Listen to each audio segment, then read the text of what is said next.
rancangan undang-undang kesetaraan gender ini itu sebenarnya sangat berbahaya dan ini akan merusak ya, tatanan masyarakat kita, masyarakat Indonesia. Karena undang-undang ini sebenarnya ingin memaksakan ya, satu konsep yang selama ini baru wacana akademik yang sifatnya debatable gitu ya, sifatnya lokal, berasal dari barat untuk dijadikan sebagai undang-undang. Dan kalau undang-undang ini nanti sudah memiliki kekuatan, maka orang yang akan berbeda dengan undang-undang itu, punya pandangan yang lain, dia dikenakan pidana. Dia bisa dihukum ya, di sini di pasal 70 dengan tegas dinyatakan misalnya kalau orang itu melakukan pembedaan ya, pembatasan berdasarkan jenis kelamin, maka dia bisa dipidana dengan pidana penjara sekian tahun dan denda ya sekian-sekian rupiah gitu. Nah, oleh karena itu sangat berbahaya karena dia memaksakan satu pandangan tertentu yang ditolak oleh umat beragama khususnya. Saya ingin mengambil contoh ya, pasal undang-undang ini sangat mendasar kesalahannya. Ya, kenapa kita perlu menolak undang-undang ini? Salahnya itu mendasar, yaitu salah pada definisi, salah pada konsep.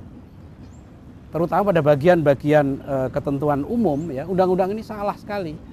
Ya, merumuskan gendernya salah. Gender itu dianggap sebagai produk budaya.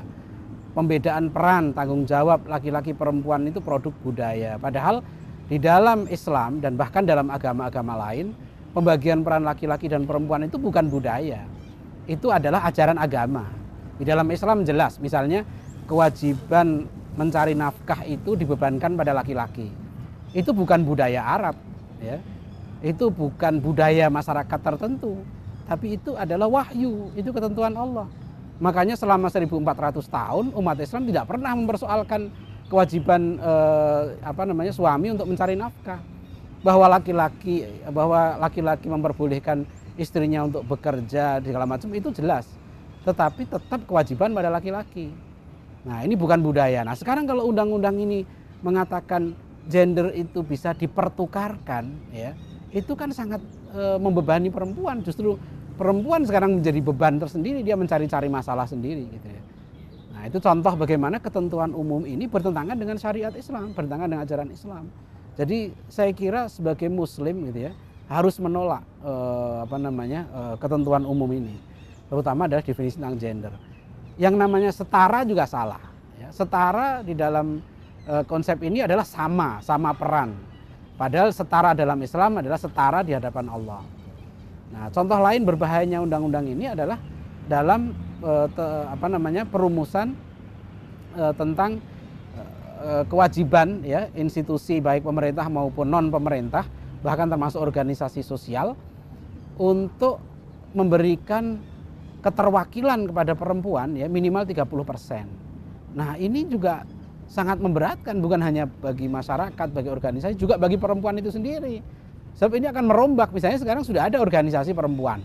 Nah, bagaimana apa organisasi perempuan nanti harus juga memasukkan laki-laki di dalam? Ya.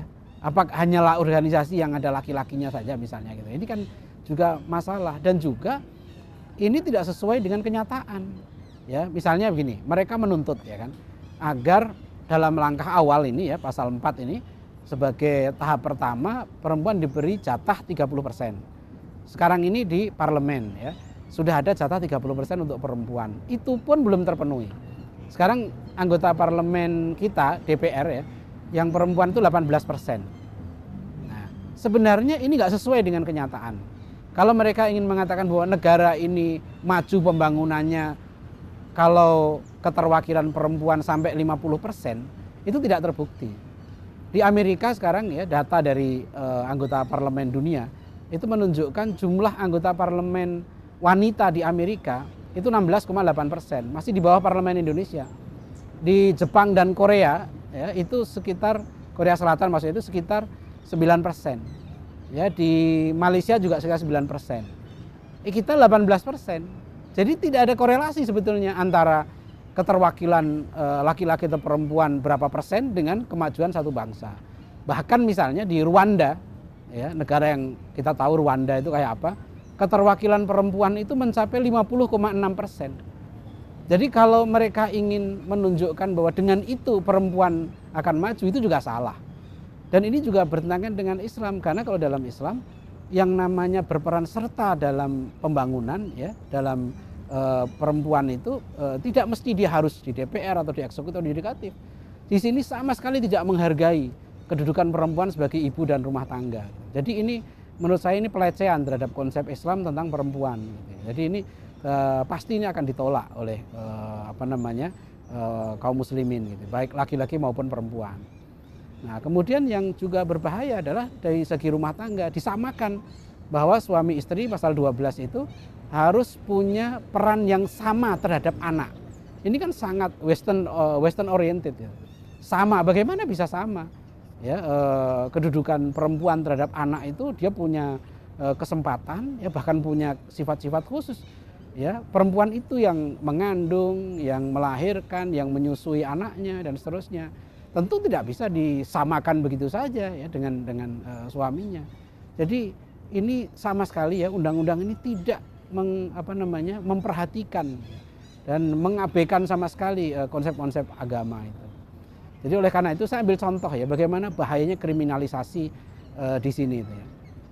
Kalau dikatakan pembedaan di dalam hukum Islam itu ada pembedaan ya, pembedaan dari segi sholat ya, imam sholat untuk laki-laki itu sudah berbeda, sholat Jumat untuk laki-laki, kemudian cara mengingatkan imam, azan laki-laki, akikah berbeda, dalam perkawinan ya, yang menjadi wali laki-laki, yang menjadi saksi laki-laki dan sebagainya. Nah, kalau undang-undang ini diberlakukan ya, semua pembedaan tadi yang di dalam aturan-aturan Islam itu akan dianggap sebagai bentuk kriminal, bentuk pidana.